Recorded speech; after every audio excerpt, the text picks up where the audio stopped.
Ғасыр хитін жазуды армандамайтын әнші жоқ шығар. Дегенмен, мыңдаған ән бар, бірақ тыңдарманы саусақпен санарлық әншілер бар.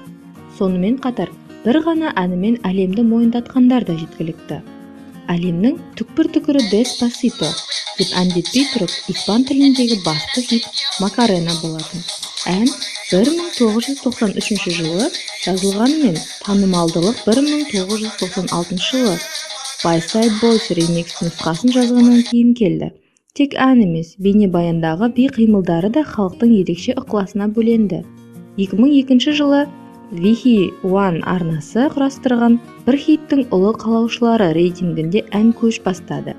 Испан дуэті Los del Rio 1960 жылдарда құрылған болатын. Ал әлем Макарена деп әндете бастағанда Антонио Монхе мен Рафаэль Пердигоньестің жасы 50-ге тап қалған болатын. Тек қана ақш-тың өзінде жинақ 4 миллион тиражбен сатылған болатын, ал толық 11 миллион көшірме болатын. Антонио мен Рафаэль түскен табыстың тек 25%-ын алса да, баюларына еш нәрсе кедергі болған жоқ. Қазір миллиард көрілім арқылы ешкімді таңғалдыра алмайсың. Дегенмен, 2012 жылы бұндай нәтижеге қол жеткізген тек бір ғана әнші еді. Gangnam Style әніне түсірілген Psyдің әні. Gangnam Style тек бейнебаян арқылы музыкамен, бимен танымал болып қойған жоқ. Хип-хоп жанрының кең аудиториясына жол ашты. Арада 5 жыл өтсе де, әлі де қызығушылық барын аңғаруға болады. Мысалы, алдыңғы жылы 300 миллион астам адам қараған. Хиттің танымалдылығы музыка индустриясына да ықпал етті.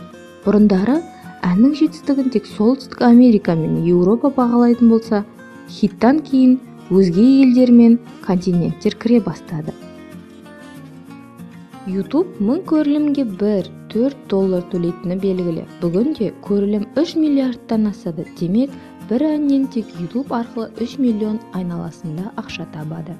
Достар, егер сіздерге бүгінгі ақпарат қызық болса, каналға жазылып, лайк басамыз.